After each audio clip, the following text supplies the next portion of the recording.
ಎಲ್ರಿಗೂ ನಮಸ್ಕಾರ. Welcome back to my channel. ನಾನು ರಮ್ಯಾ. ಇವತ್ತಿನ ವಿಡಿಯೋದಲ್ಲಿ ನಾವು ಶ್ರೀ ಚಾಮುಂಡೇಶ್ವರಿ ದೇವಸ್ಥಾನಕ್ಕೆ ಹೋಗ್ತಾ ಇದ್ದೀವಿ. ಇಲ್ಲಿನ ವಿಶೇಷತೆ ಏನಪ್ಪಾ ಅಂತ ಹೇಳಿದ್ರೆ ನಿಜವಾಗ್ಲೂ ತುಂಬಾನೇ ಸ್ಪೆಷಲ್. ಅದು ಏನು ಅಂತ ಈ ವಿಡಿಯೋದಲ್ಲಿ ತಿಳಿಸ್ಕೊಡ್ತೀವಿ. ಸೊ ಎಲ್ಲೂ ಕೂಡ ಸ್ಕಿಪ್ ಮಾಡದೆ ಈ ವಿಡಿಯೋನ ಪೂರ್ತಿಯಾಗಿ ನೋಡಿ. ಇನ್ ಕೇಸ್ ಈ ವಿಡಿಯೋ ನಿಮ್ಗೆ ಇಷ್ಟ ಆಯಿತು ಅಂದರೆ ಪ್ಲೀಸ್ ಒಂದು ಲೈಕ್ ಕೊಡಿ, ಶೇರ್ ಮಾಡಿ, ಕಮೆಂಟ್ ಮಾಡಿ ಅಂತ ಹೇಳ್ತಾ ಈ ವಿಡಿಯೋನ ಶುರು ಮಾಡ್ತಾ ಇದ್ದೀವಿ. ಇನ್ನು ದೇವಸ್ಥಾನ ಎಲ್ಲಿದೆ ಅಂತ ಹೇಳಿದ್ರೆ ಶ್ರೀ ಚಾಮುಂಡೇಶ್ವರಿ ಬಸಪ್ಪನವರ ಪುಣ್ಯಕ್ಷೇತ್ರ ಗೌಡಗೆರೆನಲ್ಲಿ, ರಾಮನಗರ ಜಿಲ್ಲೆ. ಫಸ್ಟ್ ಒಂದ್ಸಲ ಹೋಗಿದ್ವಿ. ನಿಜವಾಗ್ಲೂ ತುಂಬಾ ಅಂದ್ರೆ ತುಂಬಾ ಒಳ್ಳೇದಾಗಿದೆ. ಸೊ ಅದೇನು ಅಂತ ಈ ವಿಡಿಯೋದಲ್ಲಿ ಹೇಳ್ತೀನಿ. ಸೊ ಎಲ್ಲೂ ಕೂಡ ಸ್ಕಿಪ್ ಮಾಡದೆ ವಿಡಿಯೋನ ಪೂರ್ತಿಯಾಗಿ ನೋಡಿ. ಅಲ್ಲಿ ಬಸಪ್ಪನ ಹತ್ರ ನಾವು ನೀರು ಇಸ್ಕೊಂಡ್ರೆ ತುಂಬಾ ಒಳ್ಳೇದು ಅಂತ ಹೇಳ್ತಾರೆ. ಸೊ ಹಾಗೆ ಇಲ್ಲಿ ನೋಡ್ತಾ ಇರ್ಬೋದು, ಜನ ಎಲ್ಲ ಮಾದಪ್ಪನ ಬೆಟ್ಟಕ್ಕೆ ಪಾದಯಾತ್ರೆ ಮಾಡ್ತಾ ಇದ್ದಾರೆ. ನಿಜಕ್ಕೂ ತುಂಬಾನೇ ಖುಷಿ ಅನ್ನಿಸ್ತು. ಅದು ಅಲ್ಲದೆ ಅವರು ಬರಿಗಾಲಲ್ಲಿ ಹೋಗ್ತಾ ಇದ್ರು. ಅದು ನಿಜವಾಗ್ಲೂ ಶಾಕ್ ಅನ್ನಿಸ್ತು. ಯಾಕೆಂದ್ರೆ ತುಂಬಾ ಬಿಸಿಲಿರೋದ್ರಿಂದ ಕಾಲೆಲ್ಲ ಒಪ್ಳೆ ತರ ಬಂದ್ಬಿಡುತ್ತೆ. ಸೊ ಆ ಒಂದು ಭಕ್ತಿಗೆ ನಿಜಕ್ಕೂ ಮೆಚ್ಚಲೇಬೇಕು. ದೇವರು ನಿಜವಾಗ್ಲೂ ಅವ್ರಿಗೆ ಒಳ್ಳೇದು ಮಾಡಲಿ ಅಂತ ಕೇಳ್ಕೊತೀವಿ.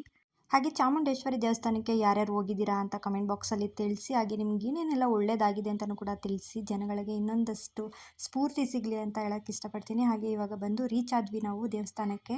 ನಾವು ಬಂದಿದ್ದು ಶುಕ್ರವಾರ ಸಂಜೆ ಬಂದಿದ್ದು, ಅಂದರೆ 4 ಗಂಟೆ ಏನೋ ಆಗಿತ್ತು ನಾವು ಮನೆ ಬಿಟ್ಟಾಗ. ಸೊ ಇಲ್ಲಿಗೆ ಬಂದು ತಲುಪಿದ್ದು 5:30 ಆಗಿತ್ತು. ಸೊ ಇವಾಗ ಇಲ್ಲಿ ನೋಡ್ತಾ ಇರ್ಬೋದು, ಅಂದರೆ ಜನ ಅಷ್ಟೊಂದು ಜನ ಇರಲಿಲ್ಲ, ತುಂಬಾನೇ ರಶ್ ಕಮ್ಮಿ ಇತ್ತು. ಸೊ ಹಾಗಾಗಿ ನಮಗೆ ದರ್ಶನ ಕೂಡ ತುಂಬಾ ಚೆನ್ನಾಗಾಯಿತು. ಇಲ್ಲಿಗಂತೂ ನಿಜವಾಗ್ಲೂ ಒಂದು ಬಸ್ ಜನನೇ ಬರ್ತಾರೆ. ಅಷ್ಟು ನಂಬಿಕೆ ಇದೆ ದೇವ್ರ ಮೇಲೆ. ಅಷ್ಟು ಪವರ್ಫುಲ್ ದೇವಿ ಅಂತಾನೆ ಹೇಳ್ಬೋದು. ನಿಜವಾಗ್ಲೂ ಬಂದವ್ರಿಗೆಲ್ಲ ಇಲ್ಲಿ ಒಳ್ಳೇದಾಗಿದೆ. ಅದಕ್ಕೋಸ್ಕರ ಜನ ಮಿಸ್ ಮಾಡದೆ ಇಲ್ಲಿಗೆ ಬಂದು ಅವ್ರ ಕಷ್ಟಗಳಿಗೆ ಪರಿಹಾರನ ಕಂಡುಕೊಂಡು ಹೋಗ್ತಾರೆ. ನಮಗೂ ಕೂಡ ತುಂಬಾನೇ ಬೆನ್ನು ನೋವು ಬರ್ತಾ ಇತ್ತು. ಸೊ ಹಾಗಾಗಿ ಇಲ್ಲಿ ಬಸಪ್ಪನ ಹತ್ರ ನೀರ್ನ ಹಾಕ್ಸ್ಕೊಂಡು ಹೋಗೋಣ ಅಂತೇಳಿ ಬಂದ್ವಿ. ಹಾಗೆ ದೇವಿ ಕೂಡ ದರ್ಶನ ಮಾಡಿಕೊಂಡು, ಒಂದು ಗರ್ಭಗುಡಿ ಒಳಗಡೆ ನಾವು ಹೋಗಿರ್ಲಿಲ್ಲ, ಇವತ್ತು ಹೋಗೋಣ ಅಂತೇಳಿ ಇವತ್ತು ಬಂದಿದ್ವಿ. ತುಂಬಾ ರಶ್ ಎಲ್ಲ ಕಮ್ಮಿ ಇತ್ತು, ಅದರಿಂದ ನಮಗೆ ಗರ್ಭಗುಡಿಲಿ ನಮಗೆ ಚೆನ್ನಾಗಿ ದರ್ಶನ ಕೂಡ ಆಯಿತು. ತುಂಬಾ ವಿಶೇಷವಾದ ದಿನ ಅಂದರೆ ಶುಕ್ರವಾರ ದೇವಿಗೆ ತುಂಬಾ ವಿಶೇಷವಾದ ಪೂಜೆ ಕೂಡ ಮಾಡ್ತಾರೆ ಇಲ್ಲಿ. ಇಲ್ಲಿ ನೋಡ್ತಾ ಇರ್ಬೋದು ನೀವು ಎಷ್ಟೊಂದು ಕಾಯಿಗಳು ಕಟ್ಟಿದ್ದಾರೆ ಅಂತ. ಇದೇನಪ್ಪ ಇದು ಕಾಯಿ ಕಟ್ಟಿದಾರಲ್ಲ ಅಂತ ಯೋಚನೆ ಮಾಡ್ತಿದ್ದೀರಾ. ಸೊ ಇಲ್ಲಿ ಕಾಯಿ ಕಟ್ಟೋದೇ ಒಂದು ವಿಶೇಷತೆ. ನಿಮ್ಗೇನಾದ್ರೂ ಕಷ್ಟ ಇದ್ರೆ, ಏನಾದ್ರೂ ಕೆಲಸ ಆಗದೆ ಇದ್ರೆ, ಮನೆಯಲ್ಲಿ ಏನಾದ್ರೂ ಒಳ್ಳೆ ಕಾರ್ಯಗಳಿಗೆ ಅಡೆತಡೆ ಇದ್ರೆ, ಹಣಕಾಸಿನ ಸಮಸ್ಯೆಗಾಗಿರ್ಬೋದು, ಅಥವಾ ಏನಾದ್ರೂ ಮದುವೆ ಏನಾದ್ರೂ ಆಗದೆ ಇದ್ದವ್ರಿಗೆ ಇಲ್ಲಿ ಬಂದು ಒಳ್ಳೆ ಮನಸ್ಸಿನಿಂದ 7 ವಾರ 7 ಸುತ್ತನ ಸುತ್ತಿ 7 ಕಾಯಿನ ಕಟ್ಟೋದ್ರಿಂದ ತುಂಬಾನೇ ಒಳ್ಳೇದಾಗುತ್ತೆ ಅನ್ನೋ ನಂಬಿಕೆನೂ ಕೂಡ ಇದೆ. ಕಷ್ಟಗಳು ಕೂಡ ಒಂದೇ ವಾರದಲ್ಲಿ ಬಗೆಹರಿಯುತ್ತೆ ಅಂತ ಕೂಡ ಹೇಳ್ತಾರೆ. ಬಸಪ್ಪ ಸ್ವಾಮಿ ತೀರ್ಥ ಸ್ನಾನ ಮಾಡೋದ್ರಿಂದ ತುಂಬಾ ಒಳ್ಳೇದು ಅಂತ ಹೇಳ್ತಾರೆ. ಭಾನುವಾರ, ಅಮಾವಾಸ್ಯೆ, ಪೌರ್ಣಮಿಲಿ ಮಾತ್ರ ಒಂದು ಸೇವೆನ ಮಾಡಲಾಗುತ್ತೆ. ಹಾಗೆ ಮಕ್ಕಳಾಗಿಲ್ದವರಿಗೆ ಮಕ್ಕಳು ಕೂಡ ಆಗುತ್ತೆ. ಸರ್ಪದೋಷ ಏನಾದರೂ ಇದ್ರೆ ಅವ್ರಿಗೂ ಕೂಡ ಈ ಒಂದು ಸರ್ಪದೋಷನೂ ಕೂಡ ಕಳಿಯುತ್ತೆ ಅನ್ನೋ ಒಂದು ನಂಬಿಕೆ ಕೂಡ ಇದೆ. ಈ ಬಸಪ್ಪನನ್ನ ಏನಾದ್ರೂ ಗೃಹ ಪ್ರವೇಶ ಮಾಡ್ತಾ ಇದ್ರೆ ಅದಕ್ಕೂ ಕೂಡ ಕರ್ಕೊಂಡು ಹೋಗ್ತಾರೆ. ಸೊ ಏನಾದ್ರೂ ಹಣಕಾಸಿನ ಸಮಸ್ಯೆ, ಏನಾದ್ರೂ ಬಿಸ್ನೆಸ್ಗೆ ಏನಾದ್ರೂ ಪ್ರಾಬ್ಲಮ್ ಆಗಿದ್ರು ಕೂಡ ಇದನ್ನ ಕರ್ಕೊಂಡು ಹೋದ್ರೆ ಪರಿಹಾರ ಸಿಗುತ್ತೆ ಅನ್ನೋ ಒಂದು ನಂಬಿಕೆನೂ ಇದೆ. ಈ ತಾಯಿ ಸನ್ನಿಧಿಯಲ್ಲಿ ಒಂದು ಶಕ್ತಿನೇ ಇದೆ ಅಂತಾನೆ ಹೇಳ್ಬೋದು. ಆ ಶಕ್ತಿನೇ ನಮ್ಮನ್ನೆಲ್ಲ ಕಾಪಾಡ್ತಾ ಇರೋದು. ಅಷ್ಟು ಜನಕ್ಕೆ ಏನಾದ್ರೂ ಕಷ್ಟಗಳ ಪರಿಹಾರ ಸಿಕ್ಲಿಲ್ಲ ಅಂತ ಹೇಳಿದ್ರೆ ಜನ ಯಾಕೆ ಬರ್ತಾ ಇದ್ರು ಅಲ್ವಾ. ಸೊ ತುಂಬಾ ಜನ ಬರ್ತಾರೆ, ಲಕ್ಷಾಂತರ ಜನ ಬಂದು ಇಲ್ಲಿ ದರ್ಶನ ಮಾಡಿಕೊಂಡು ಅವರ ಕಷ್ಟಗಳಿಗೆ ಪರಿಹಾರನ ಕಂಡುಕೊಂಡಿದ್ದಾರೆ. ಎಷ್ಟೋ ಜನ ಹೇಳ್ತಾರೆ, ನಮಗೆ ಕೈಕಾಲು ಬರ್ತಾ ಇರಲಿಲ್ಲ, ಹಣಕಾಸಿಗೆ ಪ್ರಾಬ್ಲಮ್ ಇತ್ತು, ಸೊ ಇದೆಲ್ಲ ನಮಗೆ ಪರಿಹಾರ ಆಗಿದೆ ಅಂತಲೂ ಕೂಡ ಹೇಳ್ತಾರೆ. ಹಾಗೆ ಅಲ್ಲಿ ನೋಡ್ತಾ ಇರ್ಬೋದು, ಇದು ಬಸಪ್ಪ, ಇದು ಸ್ಟ್ಯಾಚು ಬಸಪ್ಪ, ಇದು ನಿಜವಾದ ಬಸಪ್ಪ ಅಲ್ಲ. ಸೊ ನಿಜವಾಗ್ಲೂ ನಾನು ನಿಜವಾದ ಬಸಪ್ಪನೇ ಅಂತ ಅನ್ಕೊಂಡಿದ್ದು. ಮೊದಲು ಇದೇ ತರ ಒಂದು ಬಸಪ್ಪ ಇತ್ತು. ಸೊ ಅದು ಹೋದ್ಮೇಲೆ ಇದು ಸ್ಟ್ಯಾಚು ಮಾಡಿ ಈ ತರ ಇಟ್ಟಿದ್ದಾರೆ. ಬಡವರ ಕಾಮಧೇನು ಅಂತಾನೆ ಹೇಳ್ತಾರೆ ನಿಜವಾಗ್ಲೂ. ಈಗ ಇದು ಹೋದ್ಮೇಲೆ ನೆಕ್ಸ್ಟ್ ವರ್ತೂರ್ ಸಂತೋಷ್ ಅವ್ರ ಮನೆಯಿಂದ ಇವಾಗ ಒಂದು ಹಸುನ ತಗೋ ಬಂದಿದ್ದಾರೆ. ಆ ಬಸಪ್ಪನೇ ಇವಾಗ ನಾವೇನಾದ್ರೂ ಒಳ್ಳೇದನ್ನ ಕೇಳ್ಕೊಂಡ್ರೆ ಬಲಗಾಲ ಇಟ್ಟು ನಮ್ಗೆ ಆಶೀರ್ವಾದನ ಮಾಡಿ ಹೋಗುತ್ತೆ. ಹಾಗೆ ಇಲ್ಲಿ ನೋಡ್ತಾ ಇರ್ಬೋದು, ಇಲ್ಲಿ ಬಂದು ಏನಾದ್ರೂ ನೆನೆಸ್ಕೊಂಡು ನಾವು ಕಾಯಿನ ಅಣಿಸಿದ್ರೆ, ಅದು ಅಂಟ್ಕೊಂಡ್ರೆ ಆ ಕೆಲಸ ನಮಗೆ ಸಕ್ಸಸ್ ಆಗುತ್ತೆ ಅನ್ನೋ ಒಂದು ನಂಬಿಕೆ ಇದೆ. ಸೊ ಜನ ಎಲ್ಲ ಬಂದು ಇಲ್ಲಿ ಕಾಯಿನ ಕೂಡ ಅಂಟಿಸ್ತಾ ಇದ್ರು. ಒಬ್ಬೊಬ್ಬರಿಗೆ ಒಂದೊಂದು ನಂಬಿಕೆಗಳಿರುತ್ತೆ. ನಂಬಿಕೆ ಇರೋದು ತುಂಬಾನೇ ಮುಖ್ಯ. ಅದು ಆಗುತ್ತೋ ಬಿಡುತ್ತೋ ಅದು ನೆಕ್ಸ್ಟ್, ಬಟ್ ನಮಗೆ ನಂಬಿಕೆನೇ ದೇವರು ಅಂತ ಹೇಳ್ತಾರೆ. ಸೊ ಆ ಒಂದು ನಂಬಿಕೆ ಇಟ್ಟು ನಾವು ಏನೋ ಒಂದು ಕೆಲಸಗಳು ಮಾಡಿದ್ರು ಅದು ಖಂಡಿತವಾಗ್ಲೂ ಯಶಸ್ಸು ಸಿಕ್ಕೇ ಸಿಗುತ್ತೆ ಅಂತ ಹೇಳ್ತೀನಿ. ಹಾಗೆ ವರ್ಷದ 365 ದಿನ ಇಲ್ಲಿ ಅನ್ನ ದಾಸೋಹ ನಡೆಯುತ್ತೆ. ಭಾನುವಾರ, ಮಂಗಳವಾರ, ಬುಧವಾರ, ಶುಕ್ರವಾರ ತಾಯಿಗೆ ವಿಶೇಷವಾದ ಪೂಜೆ ಇರುತ್ತಂತೆ. ಖಂಡಿತವಾಗ್ಲೂ ನೀವು ಬಂದು ಒಂದ್ಸಲ ದರ್ಶನ ಮಾಡ್ಕೊಂಡು ಹೋಗಿ. ಯಾರ್ಯಾರು ಬಂದಿಲ್ಲ ಖಂಡಿತವಾಗ್ಲೂ ಬನ್ನಿ, ನಿಮ್ಗೂ ಕೂಡ ಒಳ್ಳೇದಾಗುತ್ತೆ.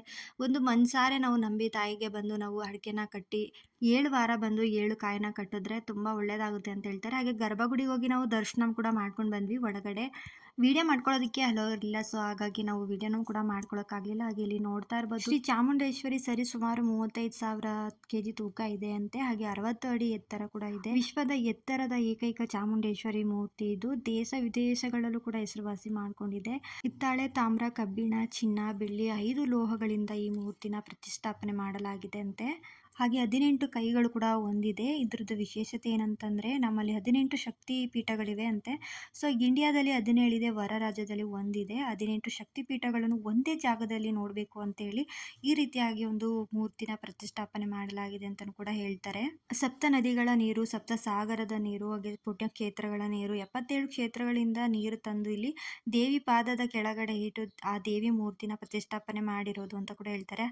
ಆಗಿರೋದು ಅದರಿಂದ ದೇವಿಯ ಒಂದು ಶಕ್ತಿ ಇದು ಒಂದು ತುಂಬ ಅಪಾರವಾದ ಒಂದು ವಿಶೇಷವಾದ ಶಕ್ತಿ ಹೊಂದಿದೆ ಅಂತ ಕೂಡ ಹೇಳ್ತಾರೆ. ಪವರ್ಫುಲ್ ದೇವಿ. ಯಾರೇ ಬಂದು ಈ ಜಾಗದಲ್ಲಿ ಮಣ್ಣನ್ನು ತುಳಿದು ಹೋದ್ರೆ ಅವರಿಗೆ ಒಂದು ಎನರ್ಜಿ ಪವರೇ ಬರುತ್ತೆ ಅಂತಾನೆ ಹೇಳ್ತಾರೆ. ಇವಾಗ ನಾವು ಕೂಡ ದರ್ಶನ ಮಾಡ್ಕೊಂಡು ಬರ್ತಾ ಇದೀವಿ. ಇದು ಎಲ್ಲಿರೋದು ಅಂತ ಹೇಳಿದ್ರೆ ಶ್ರೀ ಚಾಮುಂಡೇಶ್ವರಿ ದೇವಸ್ಥಾನ, ಬಸಪ್ಪನವರ ಪುಣ್ಯಕ್ಷೇತ್ರ, ಗೌಡಗೆರೆಯಲ್ಲಿ ಇರೋದು, ರಾಮನಗರ ಜಿಲ್ಲೆಯಲ್ಲಿ. ಆಲ್ಮೋಸ್ಟ್ ತುಂಬಾ ಜನಗಳಿಗೆ ಗೊತ್ತಿರುತ್ತೆ. ತುಂಬಾ ಅಂದ್ರೆ ಸೋಷಿಯಲ್ ಮೀಡಿಯಾಗಳಲ್ಲಿ ನೋಡ್ತಾನೆ ಇರ್ತೀವಿ ಡೈಲಿ. ಸೊ ಹಾಗಾಗಿ ಪ್ರತಿಯೊಬ್ಬರಿಗೂ ಗೊತ್ತಿರುತ್ತೆ ಅಂತ ಅನ್ಕೋತೀನಿ. ಪ್ಲೀಸ್ ಇನ್ನು ಯಾರ್ಯಾರು ಬಂದಿಲ್ಲ ಬಂದು ಈ ದೇವಿಯ ದರ್ಶನ ಮಾಡ್ಕೊಂಡು ಹೋಗಿ, ನಿಮ್ಮ ಕಷ್ಟಗಳಿಗೂ ಪರಿಹಾರ ಕಂಡುಕೊಳ್ಳಿ ಅಂತ ಹೇಳ್ತೀನಿ. ಹಾಗೆ ಇಲ್ಲಿ ಇನ್ನೊಂದು ವಿಶೇಷತೆ ಏನಪ್ಪ ಅಂತಂದರೆ ಬೆಲ್ಲದ ಆರತಿ ಮಾಡಿದ್ರೆ ಇನ್ನೂ ತುಂಬ ಒಳ್ಳೆಯದಾಗುತ್ತೆ ಅನ್ನೋ ಒಂದು ನಂಬಿಕೆನೂ ಇದೆ. ಸೊ ನಮಗೆ ಇದ್ರ ಬಗ್ಗೆ ಗೊತ್ತಿರಲಿಲ್ಲ. ನೆಕ್ಸ್ಟ್ ಟೈಮ್ ಬಂದಾಗ ನಾವು ಕೂಡ ಬೆಲ್ಲದ ಆರತಿ ಮಾಡ್ತೀವಿ. ನಾವು ಫಸ್ಟು ಒಂದ್ಸಲ ಬಂದಿದ್ವಿ ಅಂತ ಹೇಳಿದೆ ಅಲ್ವಾ. ಸೊ ನಿಜವಾಗ್ಲೂ ಬಂದು ಹೋದಾಗಿಂದ ನಮ್ಮ ಜೀವನದಲ್ಲೇ ತುಂಬ ಬದಲಾವಣೆಗಳಾಗಿದೆ, ತುಂಬ ಒಳ್ಳೆಯದು ಕೂಡ ಆಗಿದೆ. ಒಂದು ನಂಬಿಕೆ ಅನ್ನೋದಿದ್ರೆ ಖಂಡಿತವಾಗ್ಲೂ ಒಳ್ಳೇದು ಹಾಗೆ ಆಗುತ್ತೆ ಅನ್ನೋ ಒಂದು ನಂಬಿಕೆ, ಭರವಸೆ ನಮಗೂ ಅಷ್ಟೇ ಸಾಕಷ್ಟು ಒಳ್ಳೆಯದಾಗಿದೆ. ತಾಯಿನ ನೆನೆಸ್ಕೊಂಡು ಯಾವುದೇ ಒಂದು ಕೆಲಸಗಳನ್ನ ಮಾಡಿದ್ರು ಕೂಡ ಅದು ಸಕ್ಸಸ್ ಆಗೇ ಆಗುತ್ತೆ ಅನ್ನೋ ಭರವಸೆ ನನಗಿದೆ. ಸೊ ಒಂದ್ಸಲ ನಮಗೆ ತುಂಬ ಬೆನ್ನೋವು ಬರ್ತಾಯಿತ್ತು. ತಾಯಿನ ನಾವು ಕೇಳ್ಕೊಂಡ್ವಿ, ತುಂಬ ಬೆನ್ನೋವು ಬರ್ತಿದೆ, ಹೇಗಾದರೂ ಮಾಡಿ ಕಮ್ಮಿ ಮಾಡಿ. ಇಂಥ ಹಾಸ್ಪಿಟ್ಲಿಗೆ ತೋರಿಸಿದ್ದೀವಿ, ಮೆಡಿಷನ್ ಎಲ್ಲ ತೊಗೊಂಡಿದ್ದೀವಿ, ಬಟ್ ಯಾವುದೇ ರೀತಿ ಕಮ್ಮಿ ಆಗ್ತಾ ಇರಲಿಲ್ಲ. ತಾಯಿನ ನಾವು ಮನೆಯಲ್ಲೇ ಇದ್ದು ಬೇಡ್ಕೊಂಡ್ವಿ ಅಷ್ಟೇ. ನಿಜವಾಗ್ಲೂ ಒಂದೇ ದಿನದಲ್ಲಿ ನಮಗೆ ಬ್ಯಾಕ್ ಪೇನ್ ಎಲ್ಲ ಕಡಿಮೆ ಆಯಿತು. ಮನೇಲೂ ಕೂಡ ಆಶ್ಚರ್ಯ ಆಯಿತು. ಸೊ ಅದಾದಮೇಲೆ ನಾವು ದೇವಸ್ಥಾನಕ್ಕೆ ಹೋಗಲೇಬೇಕು ಅಂತೇಳಿ ಮತ್ತೆ ಬಂದ್ವಿ. ಅಂದರೆ 7 ವಾರ 7 ಸುತ್ತನ ಸುತ್ತಿ ನಾವು 7 ಕಾಯಿನ ಕಟ್ಟೋದ್ರಿಂದ ಇನ್ನಷ್ಟು ಪರಿಹಾರನ ಕಂಡ್ಕೋಬೋದು ಅನ್ನೋದು ನನಗೆ ಭರವಸೆ ಇದೆ. ಖಂಡಿತವಾಗ್ಲೂ ನಮಗೆ ಗುಣವಾಗುತ್ತೆ ಅನ್ನೋ ಒಂದು ನಂಬಿಕೆನೂ ಕೂಡ ಇದೆ. ಸೊ ನಿಜವಾಗ್ಲೂ ತುಂಬ ದಿನದಿಂದ ನಾವು ಬೆನ್ನುವಿಂದ ಬಳಲ್ತಾ ಇದ್ವಿ. ಸೊ ಎಂಥ ಹಾಸ್ಪಿಟ್ಲಿಗೆ ತೋರಿಸಿದ್ರು ಕೂಡ ಕಮ್ಮಿ ಆಗ್ತಾ ಇರಲಿಲ್ಲ. ಆಯುರ್ವೇದಕ್ಕೆಲ್ಲ ಮಾಡಿದ್ದೀವಿ. ಸೊ ಏನೇ ಮಾಡಿದ್ರು, ಏನೇ ಪ್ರಯತ್ನ ಮಾಡಿದ್ರು ಕೂಡ ಕಮ್ಮಿ ಆಗ್ತಾ ಇರಲಿಲ್ಲ. ಇಲ್ಲಿ ನೋಡ್ತಾ ಇರ್ಬೋದು ಎಷ್ಟೊಂದು ಕಾಯಿಗಳು ಕಟ್ಟಿದ್ದಾರೆ ಅಲ್ವಾ. ಸೊ ಅಲ್ಲಿಗೆ ಜನಗಳಿಗೆ ಇಷ್ಟೆಲ್ಲ ಕಷ್ಟಗಳಿರ್ಬೋದು ಅಂತ ಊಹೆನೂ ಕೂಡ ಮಾಡ್ಕೊಳ್ಳೋದಕ್ಕೆ ಸಾಧ್ಯನೇ ಇಲ್ಲ. ಸೊ ಪ್ರತಿಯೊಬ್ಬರಿಗೂ ಒಂದಲ್ಲ ಒಂದು ಕಷ್ಟಗಳಿದ್ದೇ ಇರುತ್ತೆ. ಪ್ರತಿಯೊಬ್ಬರಿಗೂ ಕೂಡ ಇಲ್ಲಿ ಕಾಯಿ ಕಟ್ಟಿದವ್ರಿಗೆಲ್ರಿಗೂ ಒಳ್ಳೇದಾಗಲಿ ಅಂತ ಕೇಳ್ಕೊತೀವಿ. ನಂಬೋದು ಬಿಡೋದು ಬೇರೆ. ಸೊ ಭಗವಂತನ ಮೇಲೆ ಭಾರ ಹಾಕಿ ನಾವೊಂದು ಒಳ್ಳೆ ಮನಸ್ಸಿಂದ ಕಾಯಿನ ಕಟ್ಟಿದ್ರೆ ಖಂಡಿತವಾಗ್ಲೂ ಒಳ್ಳೇದಾಗುತ್ತೆ ಅನ್ನೋ ಒಂದು ಭರವಸೆ ನಮ್ಮಲ್ಲಿ ಇದ್ದರೆ ಅಷ್ಟೇ ಸಾಕು. ನಮಗೆ ತಿಳಿದಿರುವಷ್ಟು ತಾಯಿ ಬಗ್ಗೆ ನಿಮಗೆ ತಿಳಿಸ್ಕೊಟ್ಟಿದ್ದೀವಿ. ಇನ್ನು ಬಹಳಷ್ಟು ಇದ್ದಾವೆ ತಾಯಿ ಬಗ್ಗೆ ತಿಳ್ಕೊಳ್ಳುವಂಥದ್ದು. ಸೊ ನಮಗೆ ಎಷ್ಟು ಗೊತ್ತೋ ಅಷ್ಟು ಮಾತ್ರ ನಿಮಗೆ ತಿಳಿಸಿದ್ದೀವಿ ಅಷ್ಟೇ. ಒಳ್ಳೆ ಮನಸ್ಸಿಂದ 4 ಜನಕ್ಕೆ ಒಳ್ಳೇದು ಬಯಸಿದ್ರೆ ದೇವರು ನಮ್ಮ ಜೊತೆನೇ ಇರ್ತಾರೆ ಅಂತ ನಂಬಿದ್ದೀವಿ ನಾವು. ಸೊ ಎಲ್ರಿಗೂ ಅಷ್ಟೇ ಒಳ್ಳೇದು ಬಯಸಿ, ನೀವು ಕೂಡ ಚೆನ್ನಾಗಿರ್ತೀರಾ. 4 ಜನಕ್ಕೆ ಒಳ್ಳೇದು ಬಯಸಿದ್ರೆ ಅವರೇ ನಮ್ಮನ್ನ ದೇವ್ರ ರೂಪದಲ್ಲಿ ನೋಡ್ತಾರೆ. ಸೊ ದೇವ್ರಿಗೆ ಎಲ್ಲೂ ಇಲ್ಲ, ನಮ್ಮಲ್ಲೇ ಇದ್ದಾರೆ. ಸೊ 4 ಜನಕ್ಕೆ ಒಳ್ಳೇದು ಮಾಡಬೇಕು, ಒಳ್ಳೇದು ಬಯಸಿದ್ರೆ ಖಂಡಿತವಾಗ್ಲೂ ನಮಗೂ ಕೂಡ ಒಳ್ಳೇದಾಗೇ ಆಗುತ್ತೆ.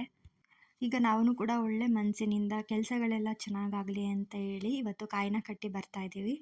ಸೊ ಇವಾಗ ಕಾಯಿನೂ ಕೂಡ ಕಟ್ಟಾಯಿತು. ನೆಕ್ಸ್ಟ್ ಇವಾಗ ನಿಜವಾಗ್ಲೂ ಇನ್ನೊಂದು ಇಷ್ಟವಾದಂಥ ಒಂದು ವಿಷಯ ಏನಪ್ಪ ಅಂತ ಹೇಳಿದ್ರೆ, ಇಲ್ಲಿಗೆ ಬರುವಂತಹ ಭಕ್ತಾದಿಗಳಿಗೆ ನಿಜವಾಗ್ಲೂ ಒಂದು ದೊಡ್ಡ ಮ್ಯೂಸಿಯಮ್ಮೇ ಕ್ರಿಯೇಟ್ ಮಾಡಿದ್ದಾರೆ ಅಂತಲೇ ಹೇಳ್ಬೋದು. ಮಕ್ಕಳುಗಳಿಗೆ ಒಂದು ಕಲಿಕೆಗೆ ದಾರಿ ಮಾಡಿಕೊಟ್ಟಿದ್ದಾರೆ. ನಿಜವಾಗ್ಲೂ ಇಲ್ಲಿ ಮುಂದೆ ಯಾವ ರೀತಿ ಇದೆ ಅಂತ ನೆಕ್ಸ್ಟ್ ವಿಡಿಯೋದಲ್ಲಿ ತೋರಿಸ್ಕೊಡ್ತೀನಿ. ಮಕ್ಕಳಿಗೆ ಎಂಟ್ರಿ ಟಿಕೆಟು ಫ್ರೀ ಇರುತ್ತೆ. ಹಾಗೆ ದೊಡ್ಡವ್ರಿಗೆ ಜಸ್ಟ್ 50 ರುಪೀಸ್ ಏನೋ ಚಾರ್ಜ್ ಮಾಡ್ತಾರೆ. ನಾವು ಕೂಡ ಹೋಗಿದ್ದು ಬಂದಿದ್ವಿ. ನೀವು ಯಾರು ಬಂದಿಲ್ಲ ಖಂಡಿತವಾಗ್ಲೂ ಬನ್ನಿ ಒಂದ್ಸಲ. ಇಲ್ಲಿ ನೀವು ಏನೇನು ನೋಡ್ಬೋದು ಅಂತ ಹೇಳಿದ್ರೆ ರಾಜರು, ವಿದ್ವಾಂಸರು, ಹಾಗೆ ಕವಿಗಳು, ಹಳ್ಳಿ ಸೊಗಡು, ಹಾಗೆ ಇಲ್ಲಿ ತುಂಬಾ ತಿಳಿದುಕೊಳ್ಳುವಂಥದ್ದು ಒಂದು ಅಷ್ಟು ಮಾಹಿತಿಗಳು ಸಿಗ್ತವೆ. ಸೊ ಈ ವಿಡಿಯೋ ನಿಮ್ಗೆ ಇಷ್ಟ ಆಗಿದೆ ಅಂತ ಅನ್ಕೋತೀನಿ. ನೆಕ್ಸ್ಟ್ ವಿಡಿಯೋದಲ್ಲಿ ಆ ವಿಡಿಯೋನ ಅಪ್ಲೋಡ್ ಮಾಡ್ತೀನಿ. ಪ್ಲೀಸ್ ಎಲ್ಲರೂ ವಿಡಿಯೋ ನೋಡಿ ಸಪೋರ್ಟ್ ಮಾಡಿ. Thank you for watching.